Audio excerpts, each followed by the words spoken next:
Hello, everyone. I'm pleased to have with me today Dr. Vishal Mangalwadi. Born in 1949, Dr. Mangalwadi is founder-president of the Book of the Millennium International / Revelation Movement. He's an Indian philosopher and social reformer. Born and raised in India, Vishal studied philosophy at the University of Allahabad, 1967 to 1969, and Indore, 1971 to 73, in Hindu ashrams, and at the L'Abri Fellowship in Switzerland in 1976. Along with his wife, Ruth, he founded a community to serve the rural poor in India.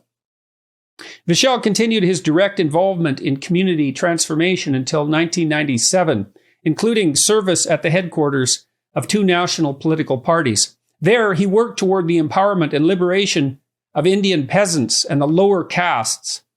In 1977, Asia's then largest publisher, Vikas Publishing House, published his first book, The World of Gurus. His next two books, When the New Age Gets Old, IVP, 1992, and India, The Grand Experiment, Pippa Ran, 1997, brought his work to the attention of American and European readers. At the turn of the millennium, Vishal and his wife Ruth were invited to the U.S. to make a television series exploring the Bible's role in creating the modern world. Their research, prepared in the process of making a documentary film, has been presented in text form and on a variety of electronic and social media platforms. He's lectured in more than 40 countries and published 17 books, served as the honorary professor of applied theology in the Gospel and Plough Faculty of Theology, the Sam Higginbottom Institute of Agriculture, Technology and Sciences in Allahabad, India, since 2013. I recently read two of his newer books, The Book That Made Your World and Thomas Nelson, 2011, and in what is some ways a companion volume and an extension, This Book Changed Everything, Sought After Press Media, 2019. And it was very interesting to me to encounter the views of a non-Westerner on the biblical corpus and its effects on, its broad effects on civilization. I was also extremely impressed and happy to have had the opportunity to read books that were so deeply researched and widely ranging. I learned all sorts of things about Western history and certainly a lot about Indian history, things I had no idea about. So ignorant when it comes to history that it's embarrassing. So it was a pleasure to encounter these books and to get some sense of the depth and breadth of scholarship that went into their production. I thought we could have a pretty interesting conversation on the history of India, on the role the Bible played in shaping India as a modern country, on your views of the Bible and the West, all of that. So welcome to my discussion. Thank you, sir. I'm honored. Well, it's a pleasure to have you here. So can you maybe start by telling everyone how you came across the Bible and why you've made it, in some ways, I would say, the centerpiece of your life, its study? Yes. While I was studying philosophy in Allahabad University, I couldn't have any childish faith because my professors did not believe the Bible or Hindu scriptures. I had become a Christian as a teenager because I was going through a moral struggle. I was addicted to shoplifting and lying, and I hated myself for this habit of lying when there was nothing to be gained from lying. And I would meditate and try and control my tongue. But in the evening, when I look back on the day, I have just deceived everybody. That was habit. And I will try and have more willpower to control myself until someone explained to me that your problem is not lack of willpower. You're quite stubborn. You have a disease. It's called sin that rules you. But there is a good news that there is a savior who can save you from sin. So I asked Jesus to deliver me from my habit of lying, but he also went ahead and delivered me from my habit of stealing. I was able to go back to the shops from where I had stolen and offer restitution. Thankfully, nobody took the money, they were all pleased. These were little things that I had. How old were you? How old were you when you this when is that when happened? I was about 14 or so. I was still a teenager, struggling with this moral struggle. Why do you think it was that turning to Christianity actually worked when your own attempts hadn't produced any positive results? Well, that is actually a very good question, because I had already realized that my attempt to control my tongue, I hadn't heard the word addiction. I didn't know what addiction was, what it meant. So I just thought that I had these terrible habits, and I knew they were wrong. I didn't know how to get out of them. And so when I was told that there is a savior who came to save sinners like me, as a child, I believed, and I asked Jesus to forgive my sins and to change me. So the transformation was real. I got very excited. It's not easy to go back to the shops and confess that you had stolen. So the transformation was real. But at the university, I found that I couldn't really believe the Bible to be true. Nobody was directly attacking the Bible in the university, but my professors were obviously a lot more learned than my pastors. And if the professors didn't believe the Bible, why should I follow the pastors? So it was easy to doubt the Bible. The difficult question was, what then do you believe? And I decided that I'm going to believe what the best philosophers and scientists believe. So what do they think is the truth? I began reviewing my course, reviewing all the notes, all the books, and I began to realize that my professors knew, that the philosophers knew that they didn't know the truth, and that they could not know the truth. So by 1969, philosophy departments in India already knew that the Enlightenment had failed. Nobody in any university believed that I know the truth and I can teach the truth. So I began to feel that perhaps the Buddha was right. I come from the same people group as the Buddha, and his parable of the 5 blind men trying to make sense of an elephant and fighting that elephant is like a pillar or like a wall or like a rope. We all have some truth, but that is relative truth, relative to our experience of the elephant. None of us really know the truth. None of us really know the elephant. So I thought that perhaps the Buddha was right, and we should be humble enough in knowing that none of us know the truth, and we should listen to each other rather than fighting with each other. But that raised the question that if the 5 blind men are there who do not know the elephant, could there be a 6th person who is not blind, who sees the elephant, and who can communicate to me what I'm experiencing of the elephant? So obviously, the concept of blindness exists because there is someone who is not blind. So the sight must exist for the concept of blindness to exist. So I decided, is there someone who knows the truth? Has he spoken?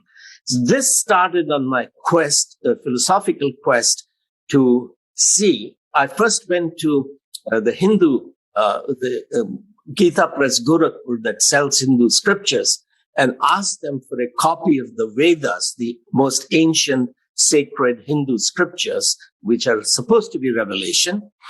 And I was amazed that my professors, of course, had been teaching us the philosophy of the Vedas, but they never brought a copy of the Vedas into the classroom.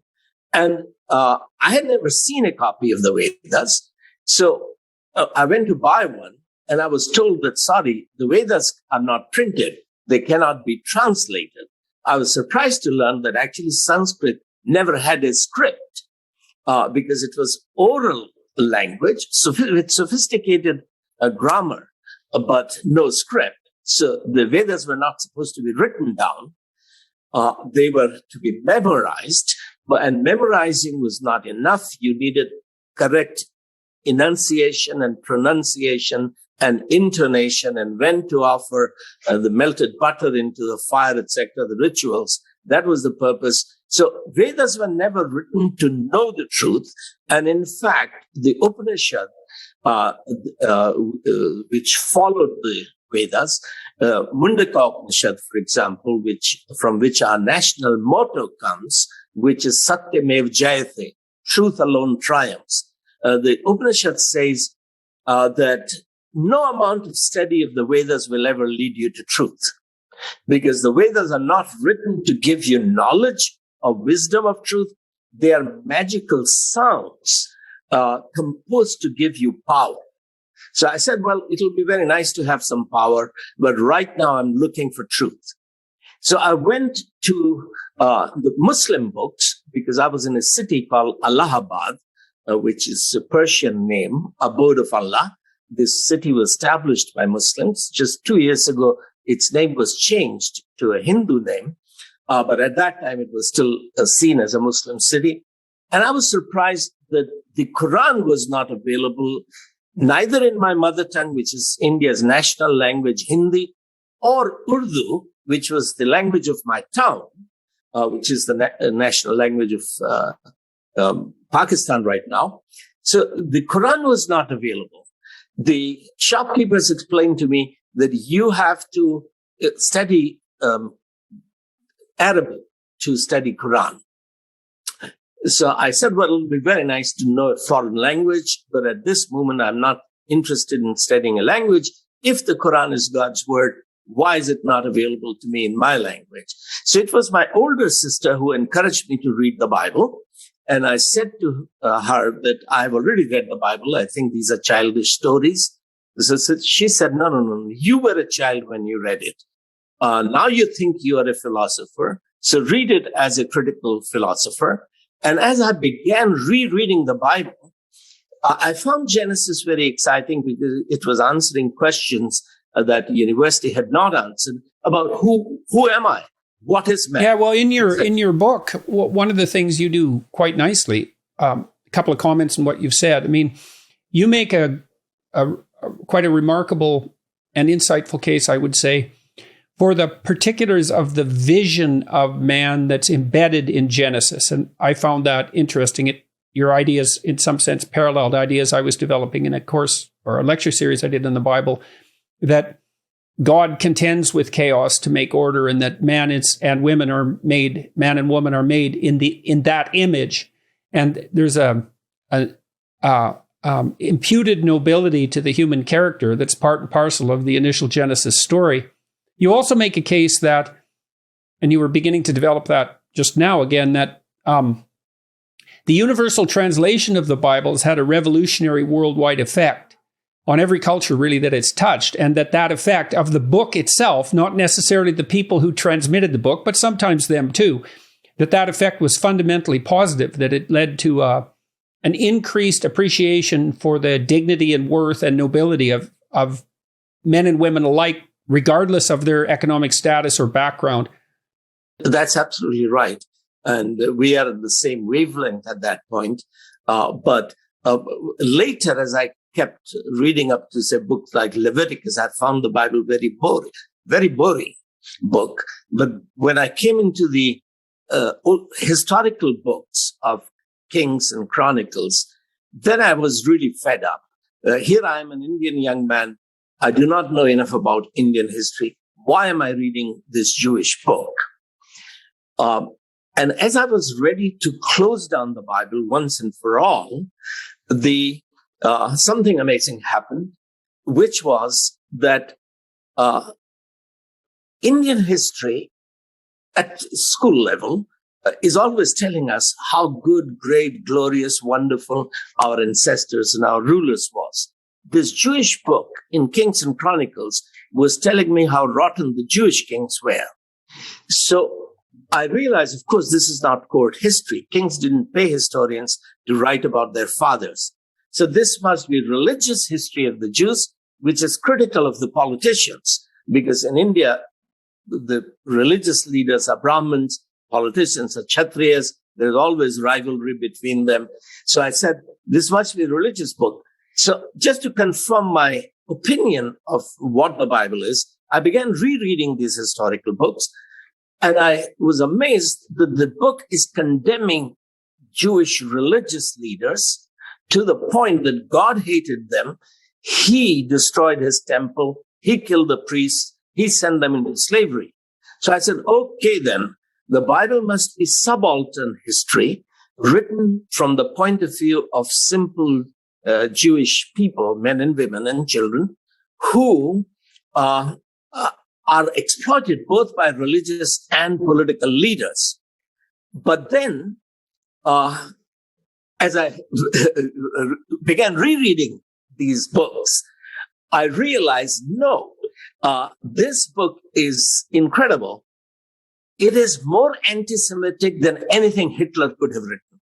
It is saying that every Jew was an idolater, adulterer, liar, cheater, deceiver, etc. God hated the people.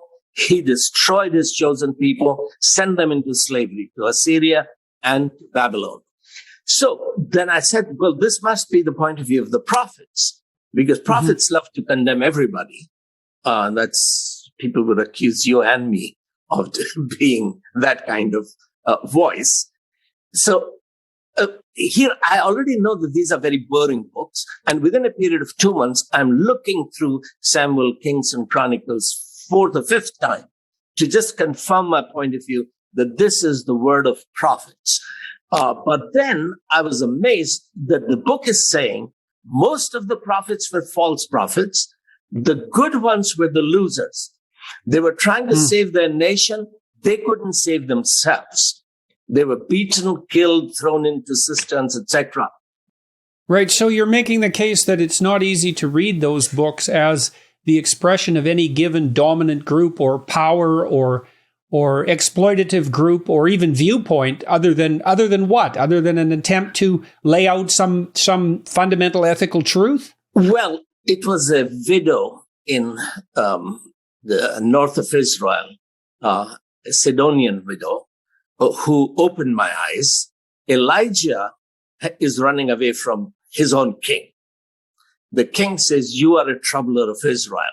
Because of you, there is 3 years of famine. He was hiding in a brook, drinking water from there. The Bible says the crows were bringing his food. The brook dried out. So he was sent to this widow of Zarephath. And Elijah says, please, can you bring me some water? And she goes. He's been on a long journey. He shouts at her, please also bring me a loaf of bread. She says, now that's going too far. I have just a little bit of flour. I'm going to make the last meal. Me and my son, we eat that. After that, we die. He says, no, you won't die. Make a loaf for me, besides yourself and your son. She does.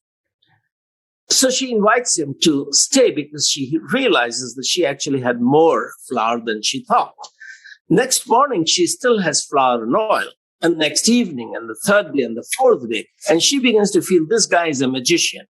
He's multiplying my limited flour.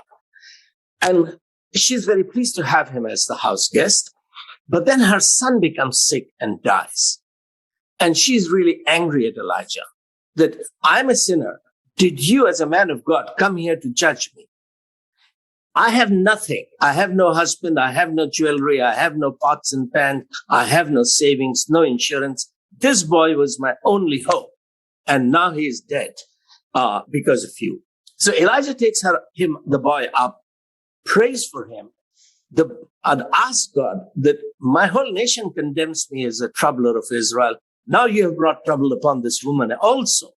So the boy is resurrected.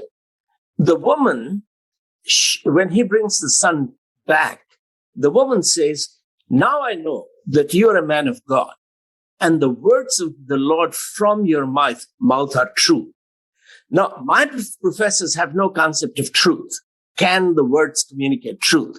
The Buddha doesn't believe, Upanishads don't believe that human words can communicate truth. But a widow knows that you're a man of God. The word of the Lord from your mouth is truth. So I began to look into these old historical books, and I realized that whatever my interpretation, the book itself is claiming to be God's word. Yeah, well, one of the things that you do a nice job of, I would say, in contrast to maybe postmodern perspectives in particular, is to make the case that the biblical narrative is predicated on the idea that there is a truth that words can aspire to, and words can contain that truth, and that human beings can possess those words. So the words can refer to something that's real and absolute and fundamentally true. And we're graced in some sense by the ability to partake in that process. And that words have a world engendering force as well. And so I thought that defense of the biblical perspective is extremely, what would you say, necessary and welcome in today's world, because as you point out, it isn't the conclusion of modern philosophers, especially of the more radical type, that words refer to anything at all outside of themselves, or that words can contain anything reasonably approximating some kind of transcendent truth. Yes, that's what I learned studying Wittgenstein. Bertrand Russell said that Wittgenstein was the greatest British philosopher of the first part of the 20th century. And his philosophy of linguistic analysis, he begins with assuming that the words have something to do with truth. Some words can communicate truth. But by the time he is done, he has come to realize that words have nothing to do with truth. The words lead to words and more words and to more words. So after that, the Western Enlightenment philosophy becomes anti-philosophy. It's not a pursuit of truth, but it's a pursuit of myth-making, story making. So you have existentialism, etc., taking off from failure of the Enlightenment, because that raises the question, where does language come from? So if you take an atheistic position that we were all primates in the jungles of Sudan and Ethiopia, and we were fighting with each other over mating and food, then the language evolved because this is my parable, that an ape, a female ape, has her child. The whole gang is resting under the trees. So in the morning, she gets up, and there is one male. He gets up, he's leaving. So she asks him, "Where are you going?" Because they don't use words. And he says that, "Well, yesterday I saw some very pretty females going towards Ethiopia. So that's where I'm going." She said, "You're not going anywhere. You stay here, look after my baby. I'm hungry. My baby is hungry. I'm going to eat, find some food for myself. And there are pythons here. They'll eat up my baby unless you sit and watch over my baby. If you don't, I'll break your head." So in these fights of apes or primates fighting over food, mating rights, the sounds, animal sounds become words, language. Language develops. If that's the origin of language, then the postmodern philosophy is right, that words can have nothing to do with truth. This is where Upanishads and Buddhism had reached, that in order to know the truth, you have to empty your mind in meditation. You have to, now they didn't go the way Carl Jung and Joseph Campbell went, because Buddha is already critiquing, like Socrates, he's already critiquing the myths, that the religious myths that Hindus have created or the Greeks have created. These myths are meant not to find meaning of life and truth. These myths are meant by religious leaders to exploit the ordinary people. So the Buddha has, and Socrates has very little use for the myths, unlike Carl Jung and Joseph Campbell, because they already know that people are enslaved by myths. So a lot of the New Testament is critical of stories, critical of myths, although at the moment the Western mind has been taken over by the idea that we cannot know the truth, but we can invent stories that know the truth. So I began to realize that if there are 5 blind men, there could be a 6th man who is not blind. Can he speak? Is revelation possible? And as I'm reading the Old Testament, particularly the boring books of the Old Testament, I begin to realize that the book is claiming to be God's word, and there are umpteen prophecies within Kings and Chronicles that are fulfilled during the lifetime of that period of the kings themselves. So I began to take the concept of Revelation seriously, because also it also explained the origin of language much better than the evolutionists did, how language evolved.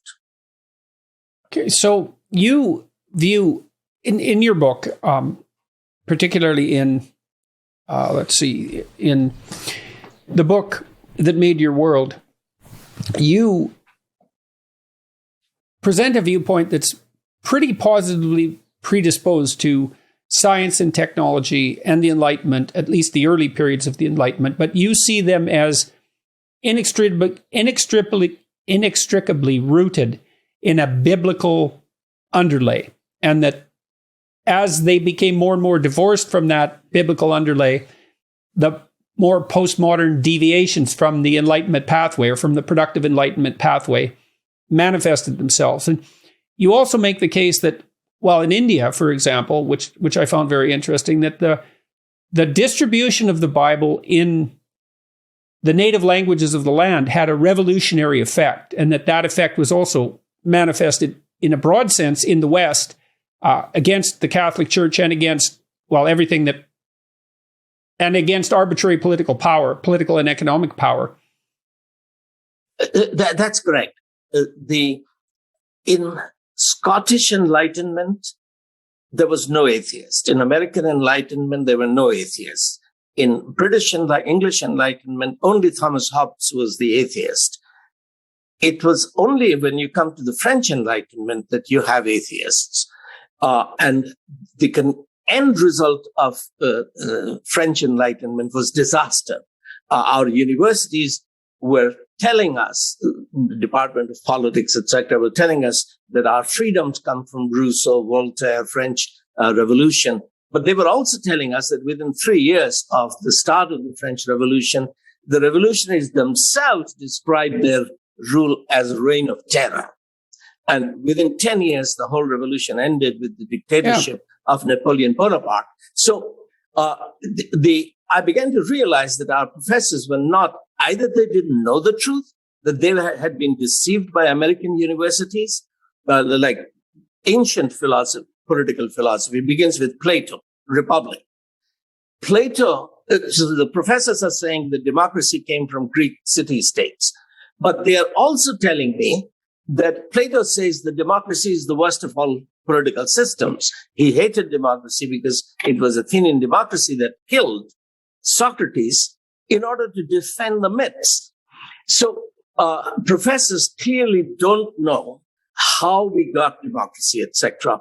So yes, as I looked at the Enlightenment, and it was, of course, later David Gress, his book From Plato to NATO, that helped me understand why American universities had deceived themselves and a whole century of young people believing that the freedoms came from Greece.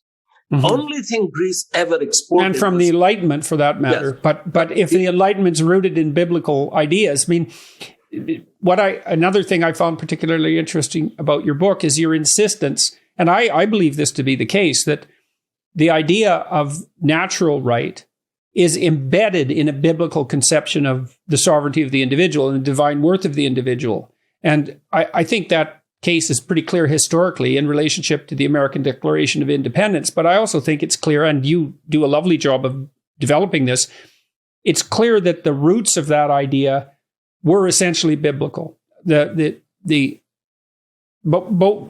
both from the Old Testament and from the New Testament, particularly Genesis and the Gospels. That's correct. So going back to those very boring historical books in the Bible, here is King Ahab married to Jezebel. Naboth, his neighbor, ordinary peasant, has a very good vineyard. The king wants that vineyard. He wants to pay for it. Naboth says, no, I don't have the right to sell it because my forefathers built it up. It belongs to my children and grandchildren.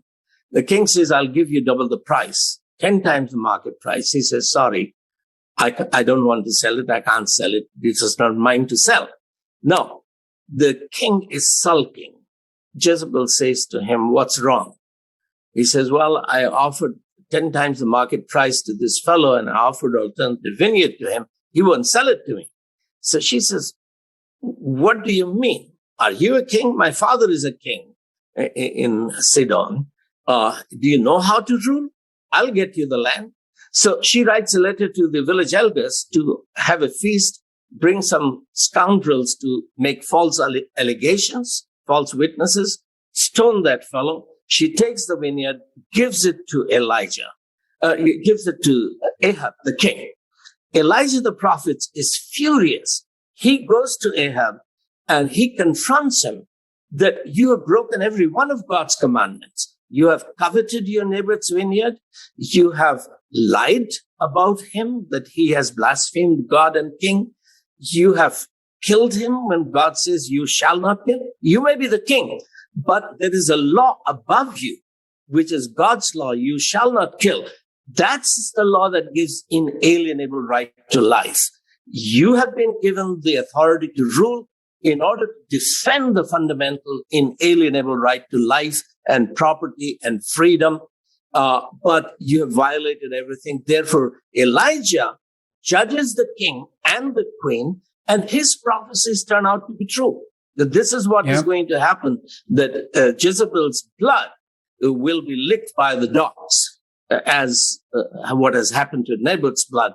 So it is, as I'm reading these books, I began to realize that this is the source of the idea of, in India, we call it fundamental rights to life, liberty, and of the rule of law. Yeah, and of the rule of law, which is right, because the rule of law is predicated on an idea that there's a moral order that's superordinate even to the king or the emperor.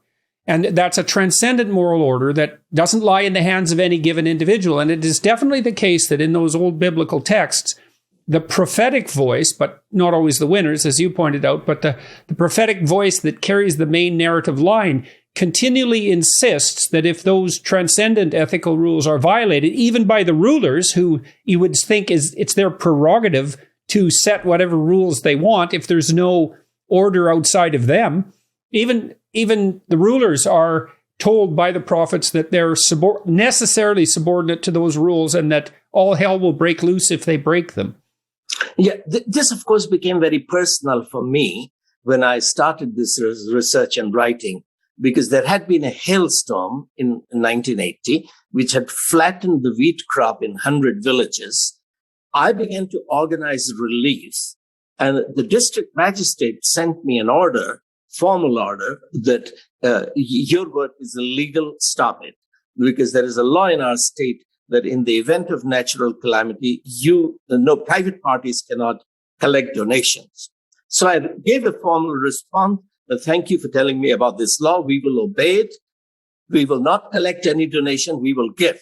So I gave a second order that if you're not collecting any donation, how can you give? So your work is illegal. So stop it. So I wrote formally that the scriptures command us to obey the magistrates. So we will obey your order. We will not give any relief, but we will ask the peasants who are hurting to pray for relief. Maybe the government itself will grant the relief.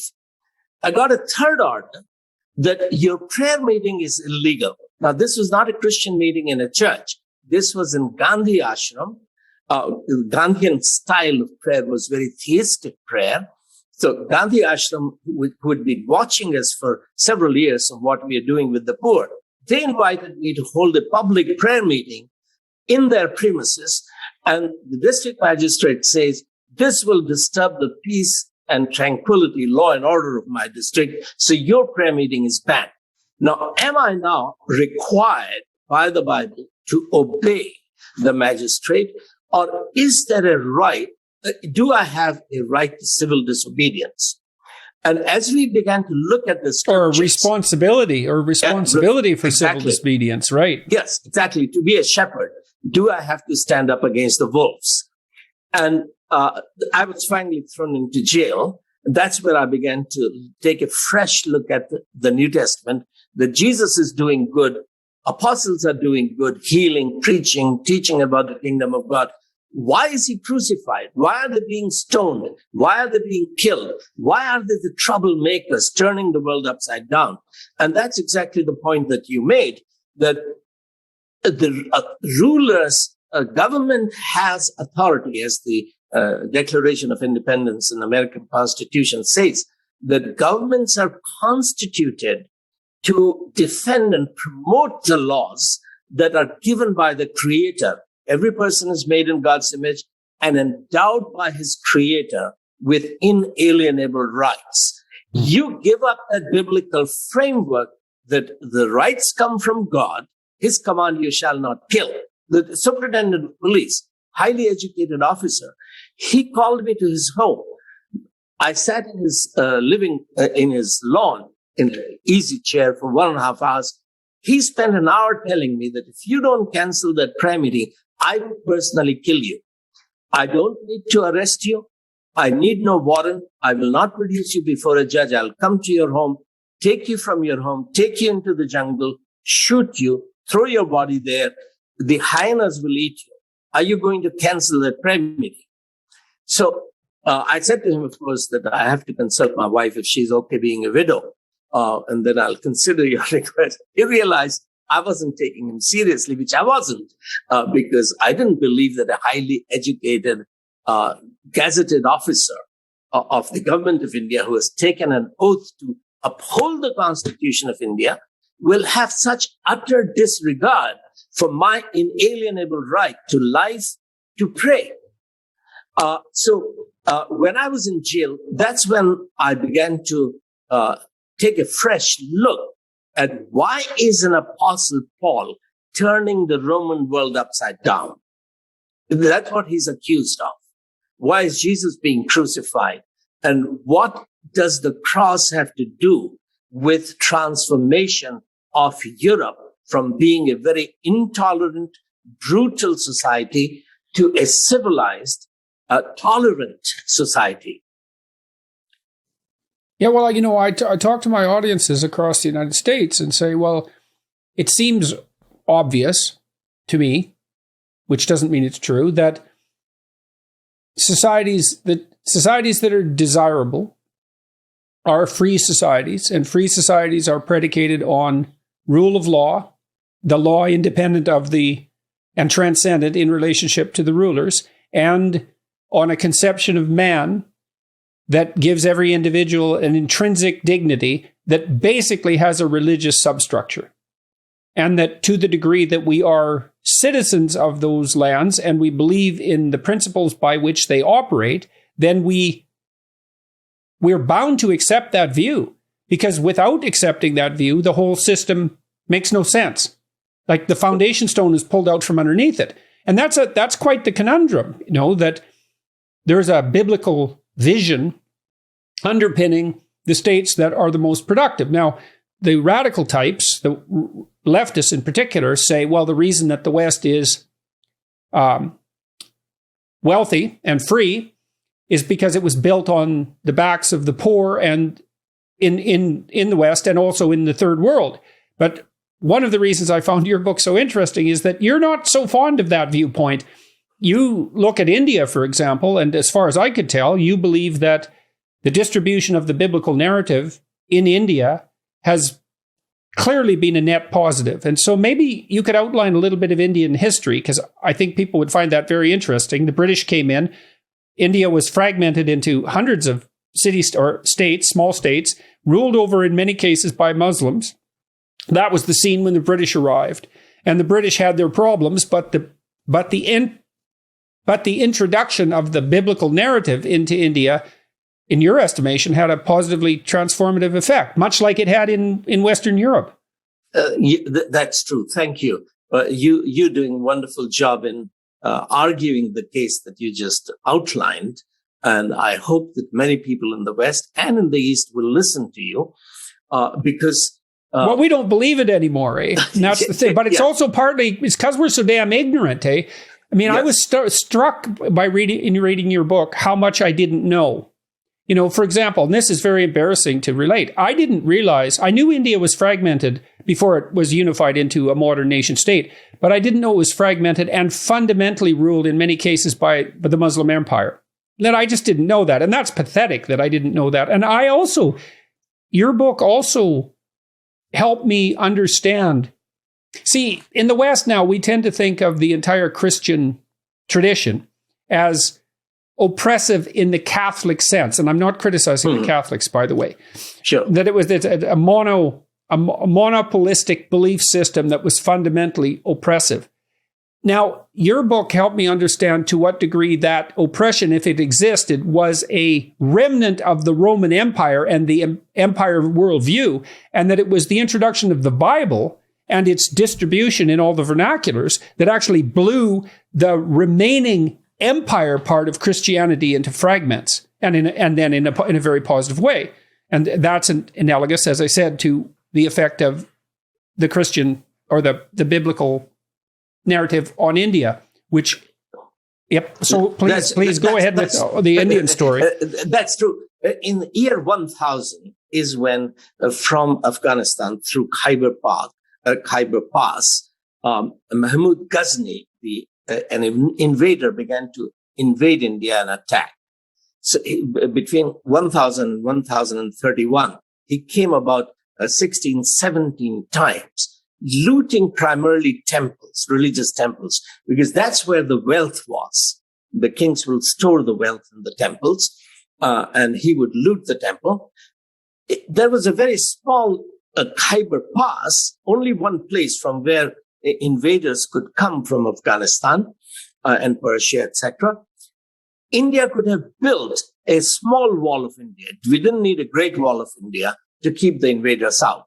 But the Indian rulers never built this small wall, to the point that almost 200 years later, 1191, Muhammad Ghori comes from Afghanistan all the way to Delhi, almost 1,000 kilometers. And he fights with the Hindu king of Delhi. He loses, goes back. 1192, he comes back, defeats Prithviraj Chauhan, kills him, and Delhi is taken over by Muslims in 1192. So what has weakened the Hindu kingdoms from 1000 to 1192, almost 200 years, is a religious ritual called the horse sacrifice, Ashwamedh Yajna. Hindu kings are sending a horse, and behind the horse are a few hundred young men. They're going into a village. Either village becomes their property and begins to pay tribute to their king, or they have to fight a war. So at that time, Delhi is small. A bigger kingdom is Kannauj. The two Hindu kings are sons of real sisters, so they're first cousins. One of the kings of Kannauj, Jaychand, he starts this Ashwamedh Yajna, horse sacrifice. But his brother, who is smaller kingdom but more competent ruler, he refuses to accept the sovereignty of his cousin. So hatred develops between two cousins who are governing two important kingdoms in North India. So in 1192, when the Muslim invader has been defeated by the king of Delhi, the king of Kannauj, Jaychand, he invites the Muslim invader to please come back, kill my brother. And that's how Delhi is taken over by Muslims. And then Muslims, different dynasties, different kinds of Muslims rule India rule Delhi until 1858. So, how much? To what degree were they ruling over the rest of what was India as well during that period of time? It was expanding and contracting. The Mughal Empire for about 200 years or so was the most expansive. But so the British had begun to come during the Mughal Empire, but only to trade with permission. The French came, the Dutch. And what was the consequence of the Mughal Empire? Well, in relationship to the typical Indian's life and to the structure of the state? They built the Taj Mahal, but they didn't build wheelbarrows for the laborers who were carrying bricks and stones. So you build pyramids, you build Taj Mahal, you build palaces. This is the whole Middle Ages. But you don't care for the wheelbarrows. So even today, women are carrying bricks and stones and mud and cement on their head as they're building 4-story halls because you don't care for the poor. So India was weakened by what a religious ritual, Ashwamedh, which was supposed to make a king very strong. So kings did become strong. Nation became weak and divided, which allowed Muslim rulers and then French and British and others to come and take over. So India for 1,000 years, almost 900 years, was slave. Now, there were pockets of Hindu kingdoms, but some of those Hindu kingdoms were worse, even compared to the Muslim ruler, like South India, Travancore. Right, and all these rulers, Hindu and Muslim alike, existed in a completely exploitative relationship in relationship to their subjects. There was no conception of individual worth, as you point out. There was no conception that the life of a slave, let alone a female slave, let's say, or even a female, period, for that matter, had any real intrinsic value. That, unfortunately, is correct. So let me give you a very shameful example of what this means. So in South India, in what is now Travancore, no lower caste woman was allowed to cover her top. If she covered her top, she has to pay a breast tax, which depends on the size of her breast. Now, even the upper caste women in Travancore, this is Kerala, South India, when they go into the temple, they have to remove their upper cloth because you're honoring the priests. You have to be bare-chested. On the street, if a noble, someone from noble family, royalty, is passing through on the street, the upper caste women have to take their cloth off and throw petals, flower petals. This is Hindu India, while the British are ruling in India. So these parts of history are suppressed because they are shameful, and obviously they are shameful, that there is more slavery in the Hindu kingdom of Travancore in South India than in the Muslim kingdom in the north. So this is partly because of caste system. So the horse sacrifice was one thing that had weakened India. Caste system had weakened India because if the kings are exploiting my wealth and putting that wealth in gold and silver and diamonds in the temples, when an invader comes and attacks the king, why should I sacrifice my life? Why should I fight and defend my kingdom? Because I have no stake in this kingdom. You are treating me as untouchable. And this is what is happening in India today, every day, that the lower caste people who are trying to recover their dignity, that the Hindu religious system has made me lower than animals. Jesus Christ is making me a human being, a child of God. You won't allow me to enter your temple.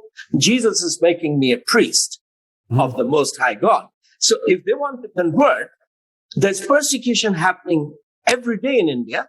And so now you also made the case that in the caste system, for example, that I thought this was very interesting and quite damning from a modern perspective, or maybe from a biblical perspective, not so much a modern, that there was no sense in the Hindu caste structure that the poor and downtrodden, and let's say the untouchables, were to be revered or served or regarded as intrinsically noble, partly because the doctrine of karma was predicated on the assumption, A, that they deserved their suffering, had earned it in some cosmic sense, and B, that if you did even attempt to alleviate their suffering, all you were doing cosmically was prolonging it, because the suffering that they had garnered as a consequence of karma was deserved and was going to be played out no matter who interfered with it. And so there wasn't just an absence of care, let's say, in some sense, for the downtrodden and the outcast, but there was an insistence that they deserved their position and that anything that might be done to help them would actually be counterproductive. Now, have I got that right? Yes, except I'll take it a little farther. That is that inequality is self-evident truth, including in America. That men and women are equal was never self-evident to Americans. Whites and black slaves are equal was never self-evident to Jeffersons and Washingtons and the American founding fathers. Equality is not a self-evident truth.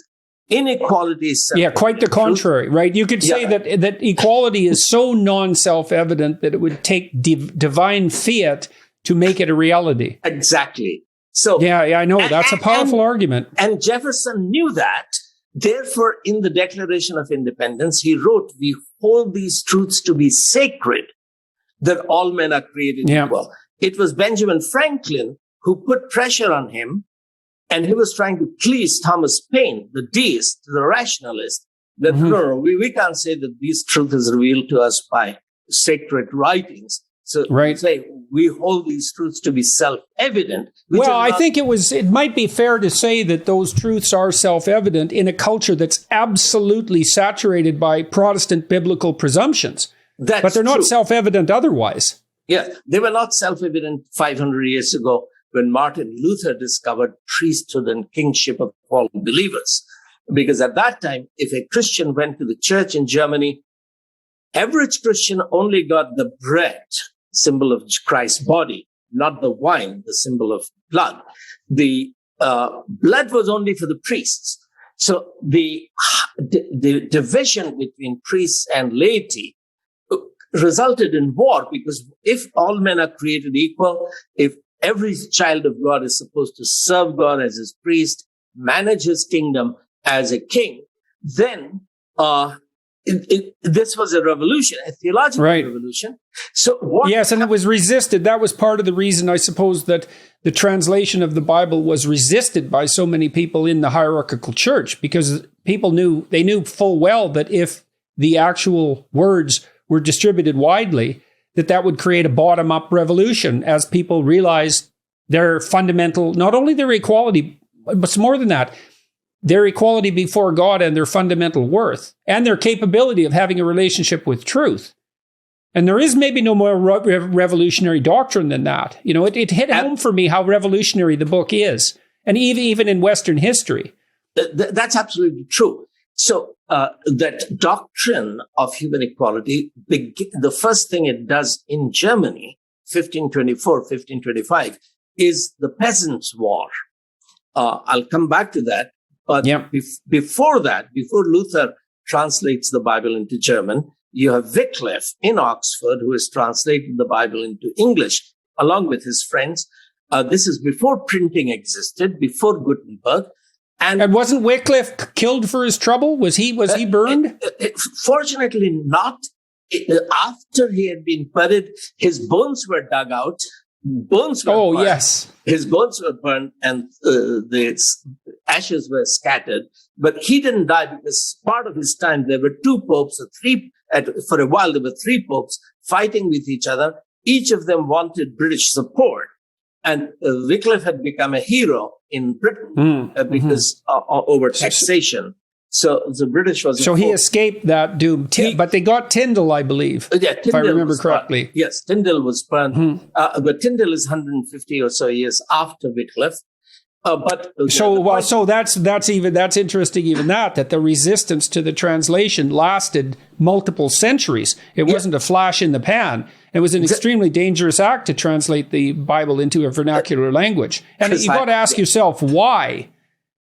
You're absolutely right, because it was Bishop Arundel, the Archbishop of Canterbury, who banned Wycliffe's Bible and prohibited that no one is allowed to translate the Bible into English without permission. So Tyndale spent a whole year knocking at the doors of three bishops, trying to get permission to translate the Bible into English.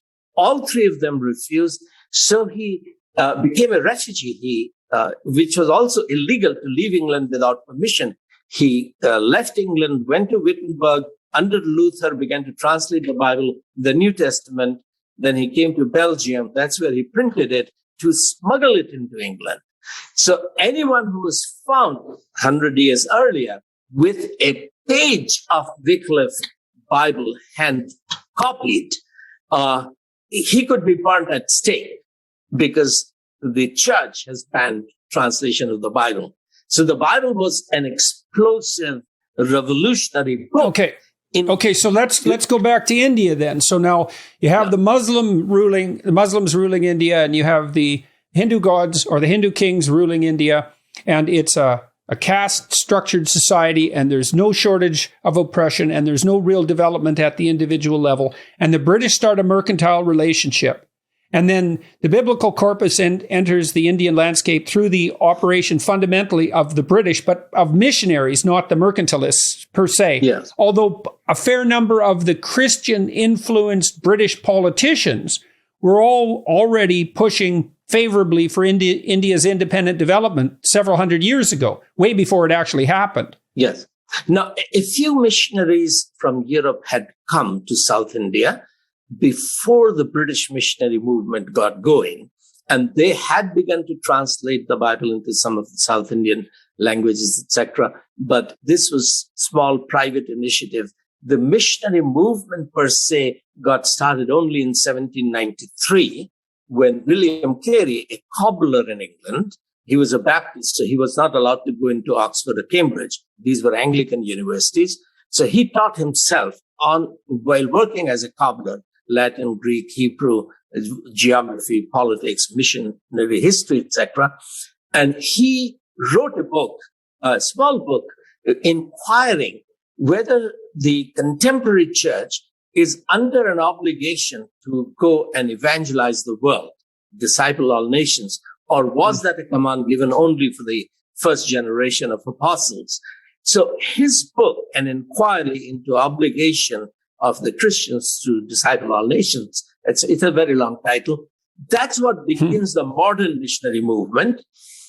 But ironically, 1793, when his book is published, is the year when the British Parliament banned missionaries from going to India.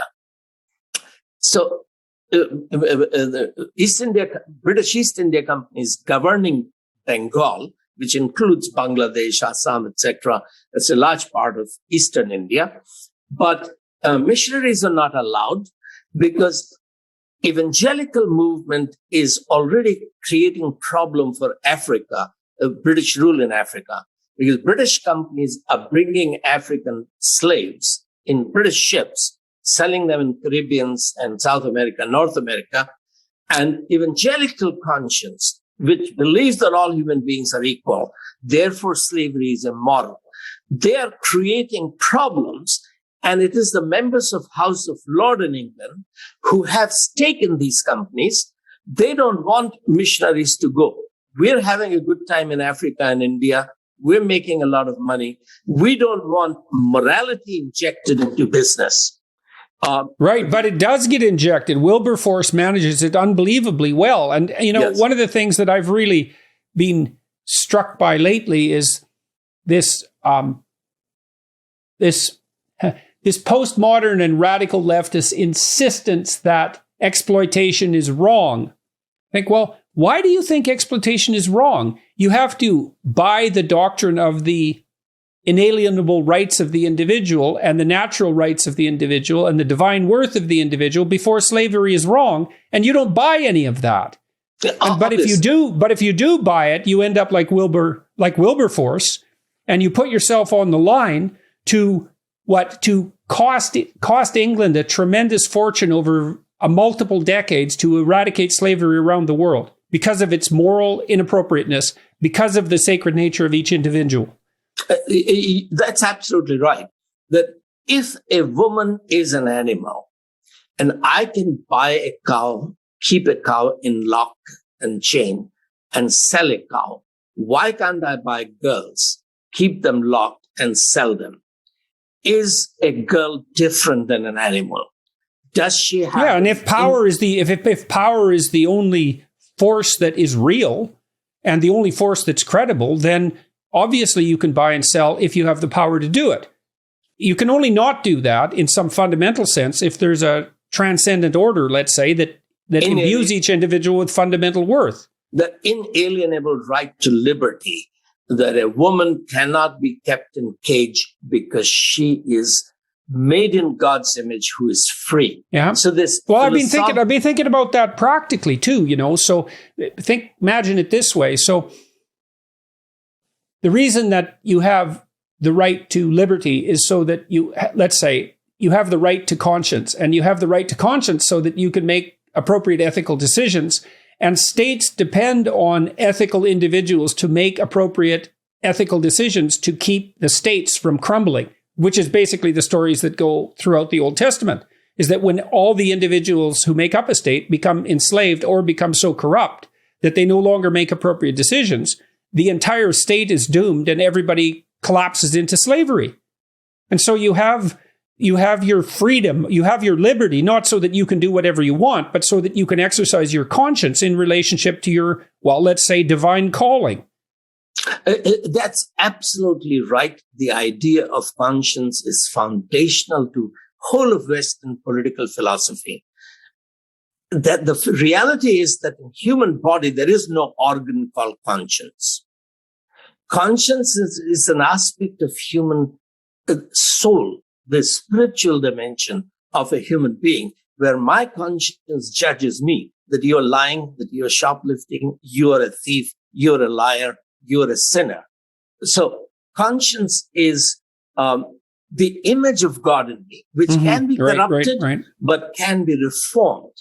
So this is, of course, the fundamental source of liberty when 1521-22, Martin Luther is standing in the Diet of Worms. The emperor has called for Luther to be tried because the Roman Empire cannot be divided when the Turks are attacking it. He wants unity.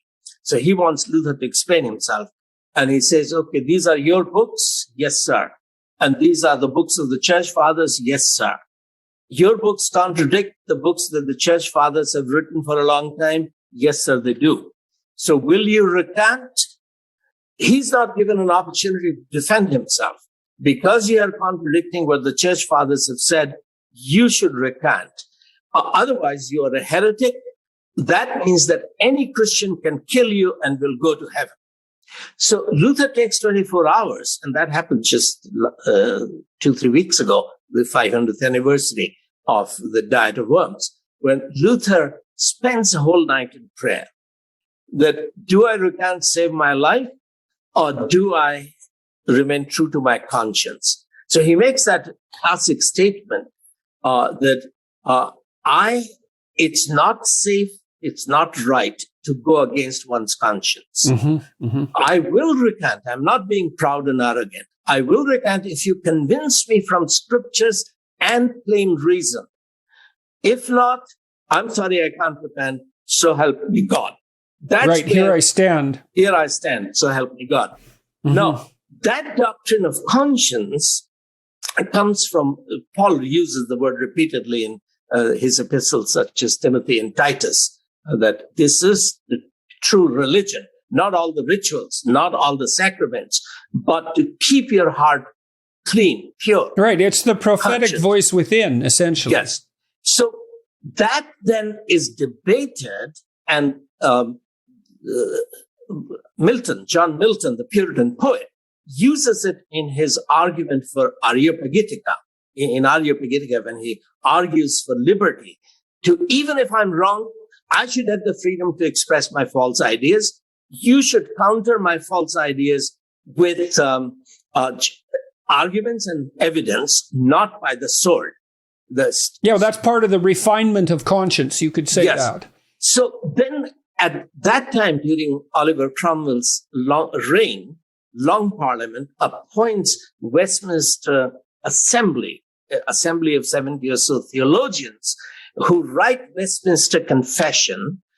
Chapter 20 is the chapter on conscience. So the Parliament accepts Westminster Confession as the summary of biblical Christianity. And it was through that that conscience enters the political philosophy of the West.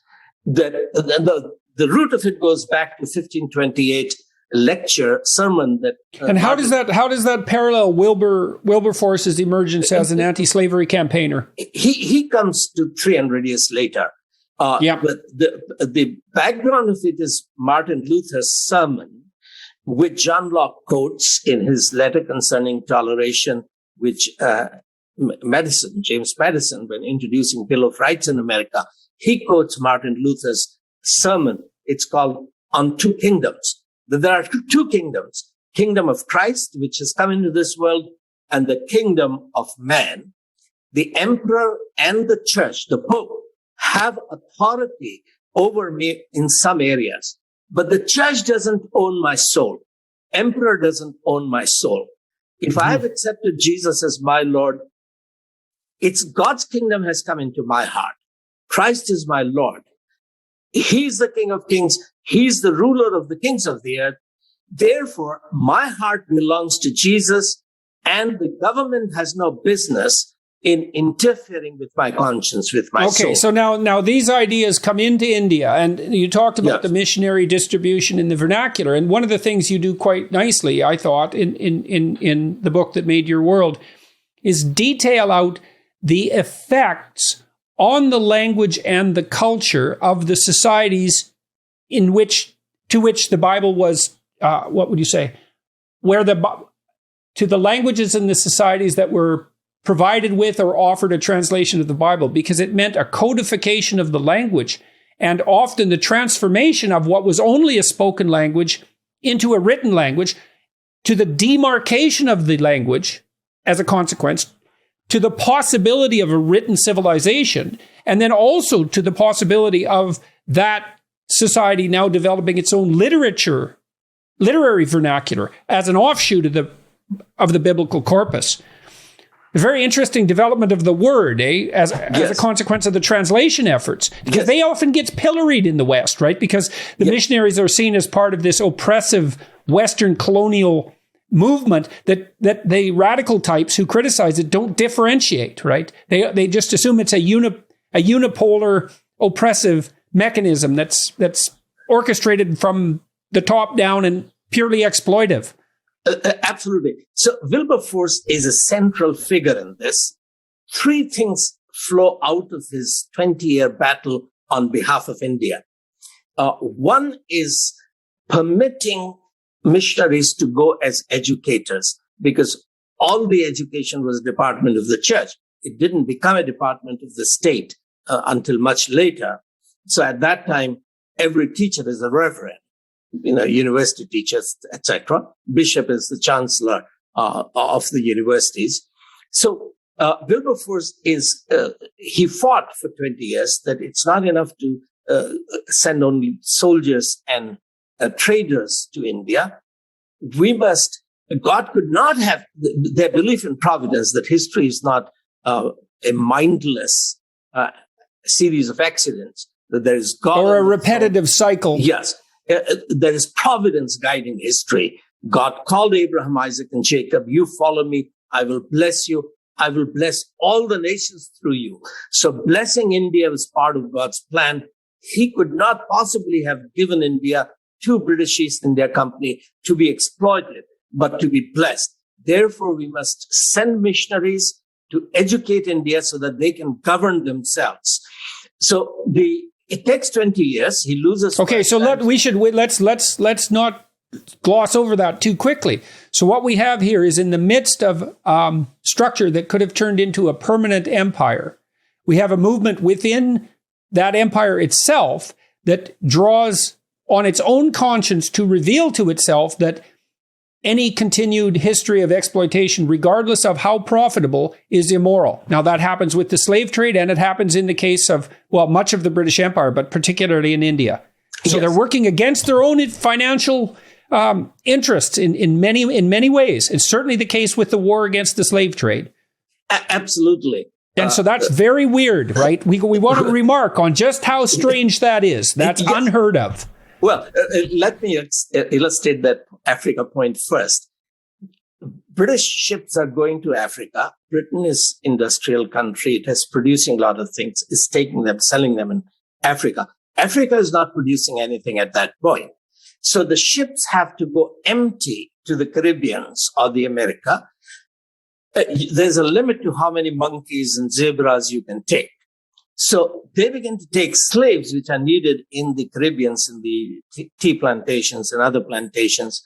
So you take the slaves, and then they're making sugar, and you're bringing sugar back to Europe.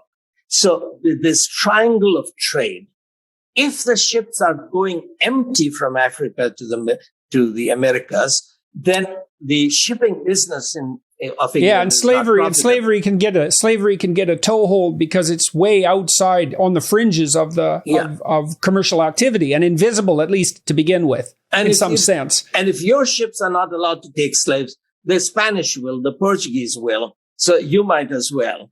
So when Wilberforce is fighting against slave trade, he is hurting Britain's economic interests, and everybody knows that, and that's why it takes a whole lifetime. I've read calculations that the British spent more fighting the slave trade than they gained economically from supporting slavery to begin with, by quite a large margin. I don't know if that's true, No, that's true. That's what Adam Smith had already argued in his book, The Wealth of the Nations, was published 1776, the same year as American independence. And he argues that free worker is much more productive and profitable than a slave. So that was true, except that was an academic theory. In reality, the shipping company needs to take something from Africa to Americas to make the navigation work. So in the end, whether the slaves are more productive or harmful, is an economic debate. So this is why Wilberforce is a troublemaker. He never goes to India, but he's important for abolition of sati, widow burning as well. But he has two main assistants. Zachary Macaulay is his right-hand man against his fight against slavery. Charles Grant is Wilberforce's right-hand man. Charles Grant actually becomes a member of parliament and becomes the director of East India Company. He is Wilberforce's right-hand man again about how to reform India, beginning with how to reform the British misrule in India, because he has personally seen that East India Company in governing India is a gang of public robbers.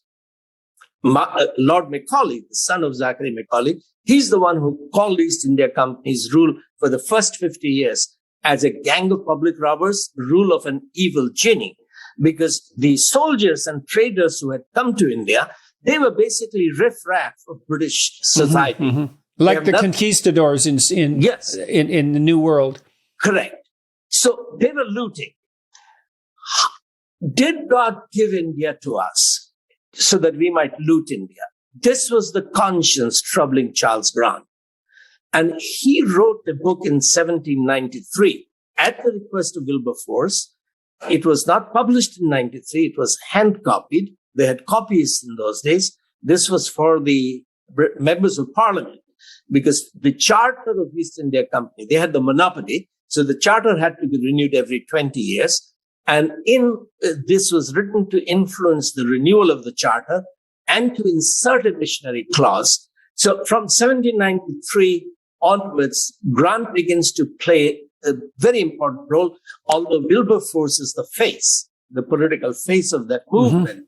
So they fight for education, and the parliament finally in 18... they granted 100,000. Is that when they granted 100,000 pounds, or they forced the distribution of 100,000 pounds? 100,000 rupees, which was rupees, equal of the pound, more or less. That from its profit, East India Company must spend 100,000 rupees for public education, so that we begin to train Indians to govern India. Now, this... Right, again, an unbelievably revolutionary concept. It's unprecedented. It's anti-empire in the extreme. And Lord Macaulay, who argued and finally won the debate in Parliament in 1833, he says exactly what you're saying, that this has never happened, but this would be our greatest glory.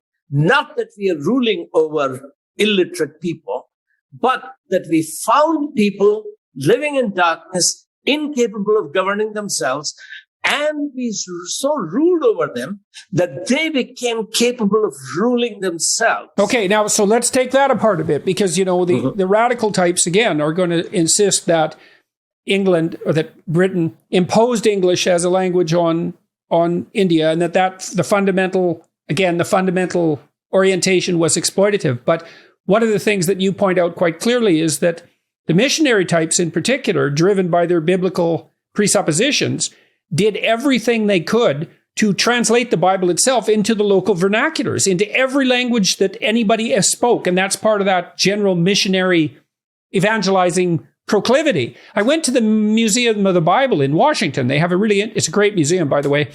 They have a very interesting room there that contains virtually every one copy of a Bible translated into almost all the languages that the Bible has been translated into. And there's a variety of empty shelves, although a small proportion, that are devoted to the next decades. I think they figured the Bible will be translated into virtually every living language within 40 years from now, something like that. And so those biblical translators had tremendous respect for the local vernaculars. They transformed them into written languages, which was no small feat. And they enabled all of those people to start to learn to read and to think for themselves. That's how it looks. Right. It's likewise the case that in Europe, the monasteries were the central focus of what became partly industrial production and also institutes of higher education. So this idea that the biblical world was opposed to education and to Enlightenment in general, that's false. That's just false. It's backwards. Absolutely true. Everyone agreed, whether Christians or non-Christians, politicians, everyone agreed that if India had to be reformed, vernaculars had to be developed, because that is what happened in Europe. Latin was the language of learning, language of courts. But with the Reformation, German and French and English and Spanish and Portuguese, every language began to be developed. And so, because that's what the principle of human equality meant, that every child should be able to study in his own mother tongue, in his own heart language. Right. Well, every soul had to be reached. Yes. But also not just reached to be taken to heaven, but reached to become king, because the Lamb of God shed his blood so that slaves of Satan are transformed into sons of God, serving their father, managing his affairs, doing his will in their lives, and making sure that God's will is being done on earth. So everyone becomes a king. And therefore, the truth of God, what is God's will? I can't do God's will if I don't know God and if I don't know his will. So everyone has to be educated in his own mother tongue. This is this is the thrust of the entire missionary enterprise, British and non-British, in India. But the question is, what exactly will develop Indian vernaculars? No Pandit, no Imam had any interest in any of Indian languages at that time. India had 3 classical languages. Sanskrit was the language of Brahmins, but only of males. Arabic was the language of the mosque, of imams. And the only language that the Quran could be distributed in. At that time. And Persian. Yep. So Mughal Empire, Humayun, had made Persian the official court language of India, in order to keep the non-Persian speaking Muslims away from the throne. So the Persian was a sophisticated language, but in India it was used as a language of discrimination, just as Sanskrit was used as a language of discrimination against women and against lower caste. So no Hindu Muslim scholar had any interest in any of Indian languages. The current national language, Hindi, didn't exist. Urdu didn't exist. There were dialects that these missionaries began to transform. First was Hindustani. Well, right. That, and we should concentrate on that too, because people don't really understand this. You know, when I went to Switzerland in 1982, there were still places in the backwoods in Switzerland where the people at the top of the mountain spoke a language so different from the people at the bottom that they couldn't understand each other. Yes. And so the rule of thumb for languages isn't, well, the language is basically comprehensible by everyone, but there are various accents. The rule is that there's an unbelievable multitude of dialects such that people in one village can't understand the people in the next village. And so then the European missionaries come in and start to codify and unite these languages and also to give them their written expression. First of all, developing an alphabet often. Correct. So the question that really occupied was that once you have these 100,000 rupees, how is that money going to be used? And there were classicists who were saying that we should use this money to teach Sanskrit, Arabic, and Persian. So there was already Sanskrit College in Banaras funded by East India Company, and Calcutta Madrasa teaching Arabic funded by East India Company. But others began to say that, look, if somebody masters all the Sanskrit literature and all the Arabic literature, he or she is not going to be able to give in vernacular knowledge of science, knowledge of economics, knowledge of technology, of law, of right. These productive fields, whose development you also traced in large part to the monastic tradition. Yes. So that's why it was the Anglicists argued that we can't educate everybody with the limited money that we have. Therefore, let's teach English. So there will be a group of Indians, small group of Indians, who are able to read English literature and take the knowledge from England, give it into Bengali, give it into Gujarati and Hindi. So English language was brought to India to empower Indian vernaculars. Now, we have many high caste Hindus. Did you suppose that there's a single university in the West that actually teaches that fact? Well, a friend of mine took these ideas which you have read and wrote a PhD thesis, which was submitted to the University of Nagpur. 5 Brahmins were appointed to study his thesis before giving him a PhD. They took 5 years to investigate his thesis because he was showing that every single modern Indian vernacular language is creation of Bible translators. After 5 years, they gave him a PhD and they wrote in their recommendation letter that when his book is published, it should be a required reading in all the department of linguistics, that every single modern Indian language is a creation of Bible translators. So that's absolutely unbelievable. I just can't imagine that being accepted without a tremendous amount of resistance anywhere. Yes. That idea anywhere in the West. His book is called Let There Be India. It's a big book. The shorter version is still in print. The bigger version we have to reprint.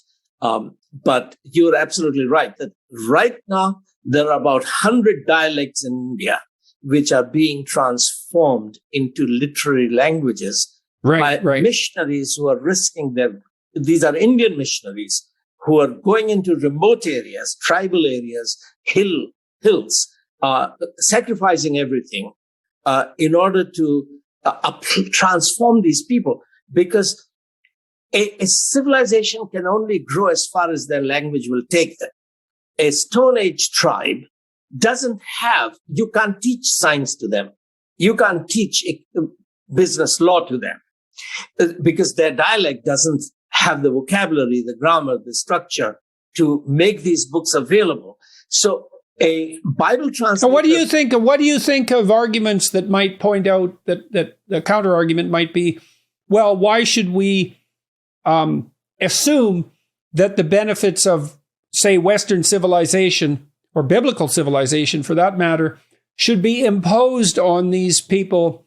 Why can't we let them just pursue their own development? Why should we assume that there's anything superior about biblical civilization in relationship to Stone Age life? Yes, that's a valid question.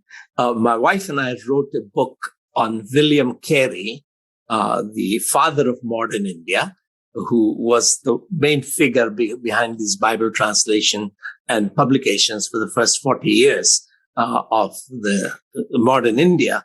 Now, he was also the man who fought against widow burning.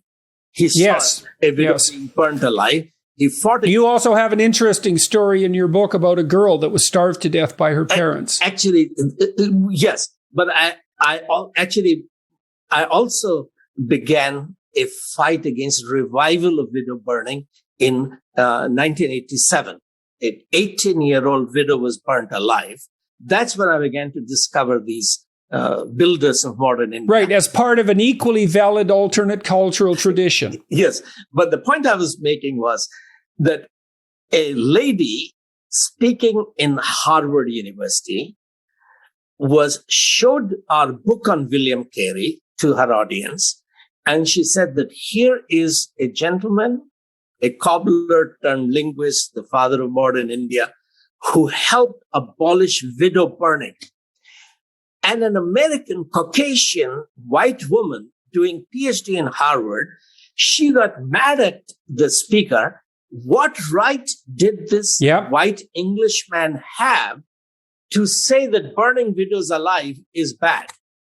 Well, that's exactly the question we asked earlier about slavery. If you don't buy the doctrine that women have permanent and divinely valuable souls, and the kind of kingship in principle that you describe, then there's nothing stopping you from doing that except the arbitrary facts of chance and society. Yeah. You have to have a view of the individual as made in the image of God and equal before the law in consequence, before you can say that that's self-evidently wrong. That's how it looks to me. Exactly. So here is Harvard University teaching a PhD scholar that all cultures are equally valid. If a culture burns the widow alive, that's valid, should be respected. And what if they gas the Jews? How's that for valid? Or what if they kill 6 million Ukrainians? Is that okay too? About the Jews, they have very strong presence in Hollywood. So Harvard would be afraid of taking on Hollywood because there are some boundaries, arbitrary boundaries, but the Jews in Hollywood. Right, but it isn't much of a leap from widow burning to the Holocaust furnaces. It's just a matter of scale. Exactly. So when we firsthand discovered infanticide in India, you just alluded to it, this little girl, Sheila, 18-month-old, being starved to death by her tell that parents. story. Tell that story. That's a very interesting story. Well, Ruth and I, my wife Ruth and I had just moved into a village in the middle of nowhere in Chhatarpur district, Madhya Pradesh. And I was writing my first book, The World of Gurus, which was later then published by the biggest publisher in Asia, Vikas, and it became a textbook in many universities, including Cambridge. So in study of contemporary Hinduism was using my book. So that's what makes me an Indian philosopher who's studied Hinduism, written a book. So I was writing. We had no table and chair. We had put a small wood into the wall, and I was sitting on a stool and writing. My wife sat on the other side of the bed. My English was very poor, but she had English education. She was editing and typing my manuscript. When I didn't have enough work for her, she would pick up her bicycle and go into the village, door to door, to find out how many kids were there, how many were going to school, what can we do for those who were not studying, etc. So she ran into a 10-year-old girl, Lalta, and asked her, how many brothers and sisters do you have? Lalta said 3, maybe 4. So Ruth was curious, do you have 4 or do you have 3? She said, well, 3, 4th is almost dead. Can I come and see the 4th? So Lalta took Ruth in the middle of, this is 1-bedroom hut with thatched roof, no light. Sunlight is just coming through the roof. And here's this 18-month-old girl in the middle of the room on a string cot with no mattress or anything under it, unable to cry, flies all over her because pus is oozing out of everywhere, including her head. Ruth began to cry. What's wrong with her? The mother smirked. Oh, she doesn't eat anything. Whatever we give her, she vomits. So have you taken her to the hospital? How can we take her to the hospital? We don't have any money. Really? I'll give you the money. You take her to the hospital. No. I can't go to the hospital. I can manage the city. Well, take your husband. My husband. Who will look after the cows, the field? Ruth said, really? I'll give you the money to hire a laborer to look after your field for one day. You go with your husband. Okay, I'll also come with you. She said, to get rid of Ruth, she said, okay, I'll talk to my husband when he comes in the evening. So Ruth came back, started urging me that you go and talk to the husband. I've done my job. I went back. They decided they're not going to the hospital. Why? We don't have any money.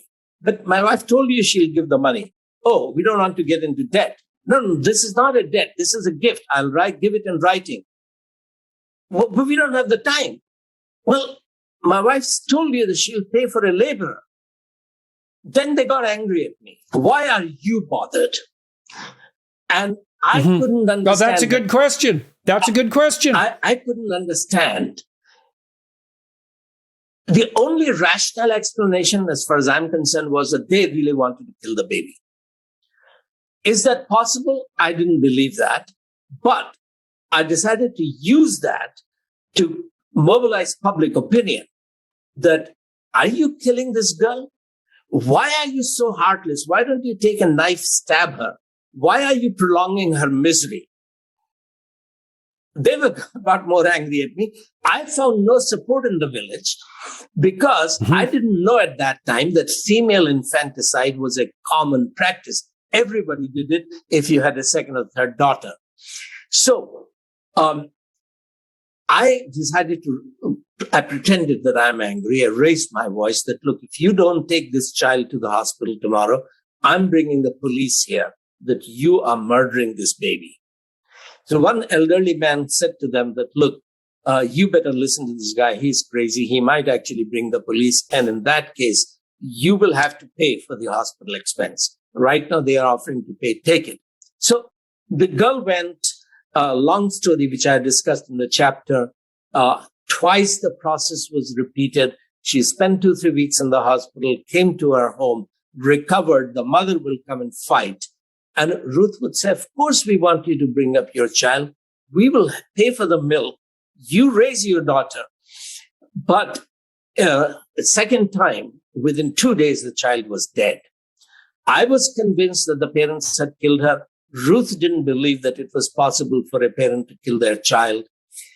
Until we saw 3 or 4 other kids being killed by their parents, because one woman came, she saw all of this struggle. She had just had twins. She wanted us to take the weaker and the darker kid. And we had just had our own baby. And Ruth said, no, I'll give you the money. I can't take responsibility for a second child. And next day, the child was dead. So we saw instances like that. And then we realized that it is not self-evident to these people that every child has an inalienable right to life. That's our worldview. And it's not just, they're not bad people. They're doing what everybody else does. A second daughter is a liability. One daughter is enough to look after the siblings, to cook, to clean. Yeah, whether they're bad or not is not the issue in some real fundamental sense. The issue is whether or not that is bad, in its multidimensional reality. And you can be a relativist and you can say, well, those are the breaks given the socioeconomic conditions. But then you have to say, well, then it's okay for people to kill their daughters. It's like, well, maybe that's not okay. Like, seriously. And that's a strange case because you have to come down on one side or the other. Either it's okay or it isn't. Those are the only options. So imagine there is no law that you shall not kill your child. Then it is culture. Everybody does it. Why shouldn't I? Does the culture decide whether killing an unwanted girl is right or wrong? Well, the Nuremberg decision was that the culture doesn't get to decide. So, yes, fundamentally, that was the Nuremberg decision. But the Americans had the dominant power at that time to overrule the fascist argument. The fascists ran. But the thing is, if you dispense with it, you have to dispense with the Nuremberg judgment. And then what the Germans did in World War II was just a matter of culture. Like these ideas, they have some pretty, I know you know this, I'm not telling you this, obviously you know it, but lots of people don't know it. Okay, so we're going to run out of time and I don't want that, but I'd like to close this properly, and I would like, in all likelihood, to talk to you again, especially about your newer projects, your work on Islam, for example. I think that would be a great discussion, but let's go back to the effect of the biblical revolution in India. Maybe you could just flesh that out for people and I know that's a terribly complicated thing to do. No, we can do the simple thing from where we began. So this money is available. Dialects are being turned into languages so that every child has an opportunity to study, which it had never happened that the son of a shepherd will learn to read, write, do mathematics, son of a fisherman, a carpenter. This has never happened. So the nation begins to rise up. Mughal are ruling Delhi for 250 years. They haven't built one hospital for women in Delhi. The first hospital in Delhi is St. Stephen's Hospital, which was born because of a 16-year-old English girl, Priscilla. She comes because her brother had been killed in 1857 revolt. She comes to bless those who had killed her brother. And she sits by the river Yamuna in Daryaganj in Delhi, and with its chest of medicines, begin to give free medicines to women who have no one. So here you have the Mughal Empire for 250 years in Delhi, has not built one hospital for women in India, for their own women in Delhi. When a 16-year-old girl comes, and because Jesus said, go and preach the kingdom of God and heal the sick. So that compassion, which the upper caste Indians just cannot understand because they don't have that compassion. They're using medicine to make money. There are exceptions, but by and large, medicine has become a greed-driven business. It's not a ministry of compassion, which it used to be.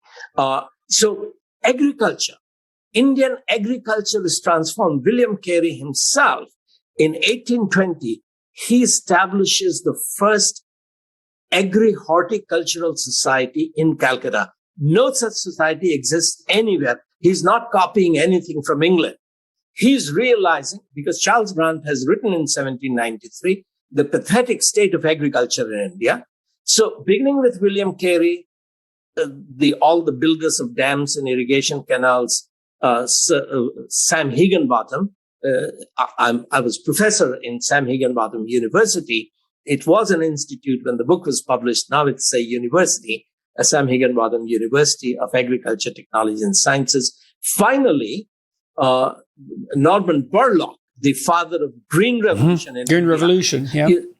The entire transformation of Indian agriculture is a fruit of the Bible, because this is what Isaiah has prophesied, that in the last days, the mountain of the Lord will be lifted up.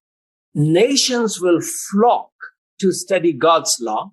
They will beat their swords into plowshares, their spears into pruning hooks, the instruments of agriculture and horticulture.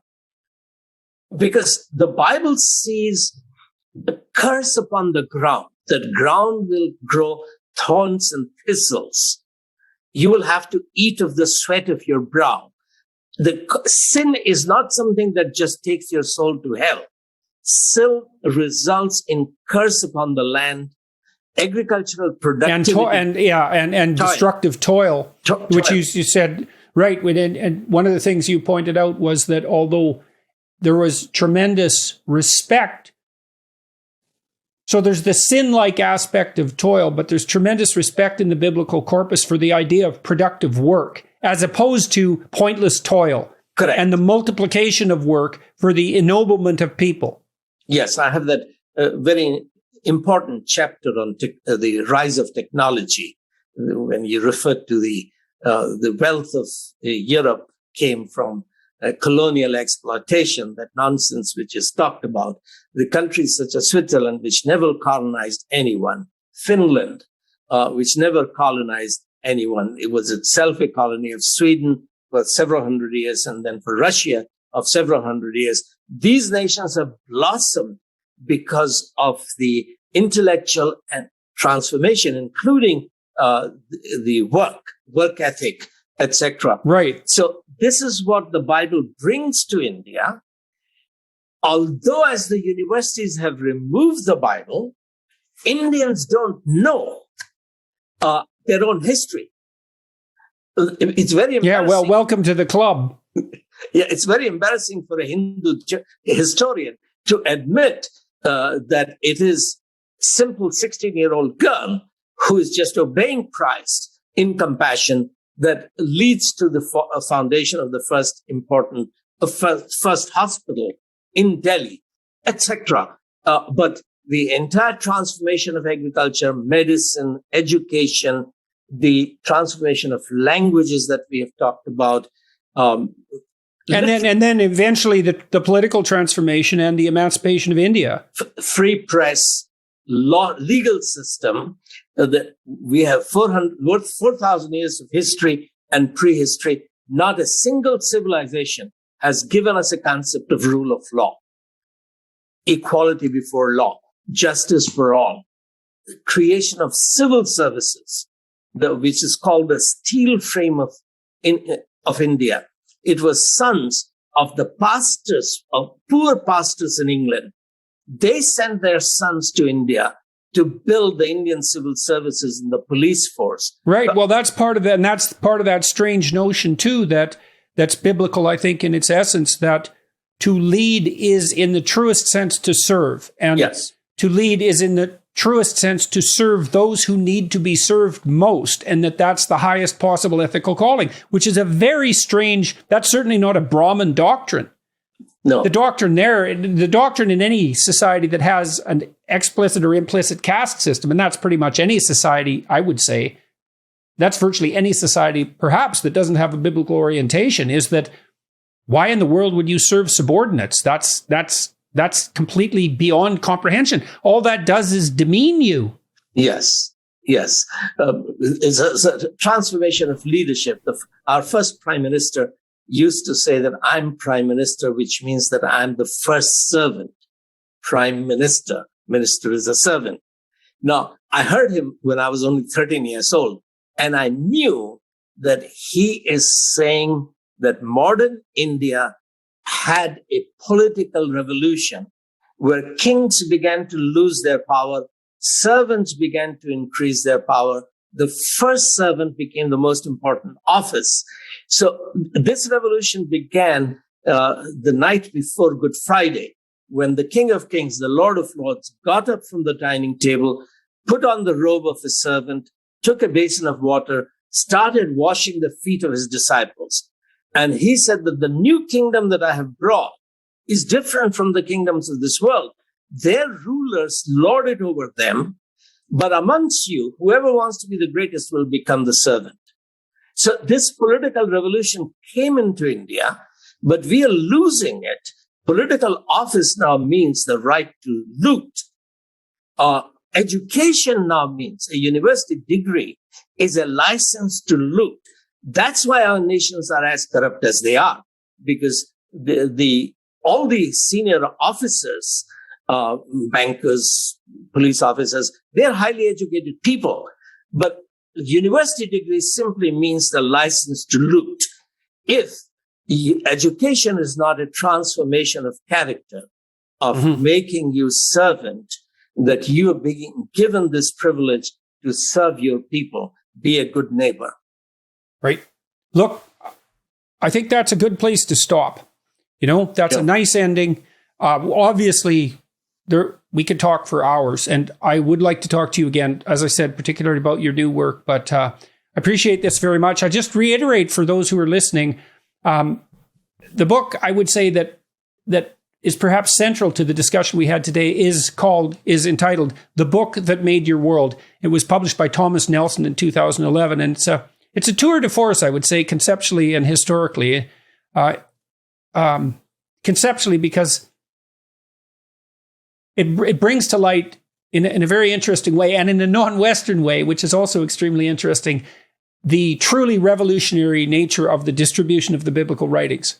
It's hard to overstate their revolutionary significance. And then in terms of breadth and depth, while there's a wealth of historical information that is encapsulated in the book, and it's written in a lovely style. It was a very straightforward read, despite its dense layering of information. And so I much appreciated it, and appreciate your conversation with me today. And I hope everybody who's listening found it thought-provoking and useful and valuable. So we'll speak again. Sure. Thank you bet. You bet. Yeah, really good to talk to you. And thanks for your books a lot. Thank you for what you're doing.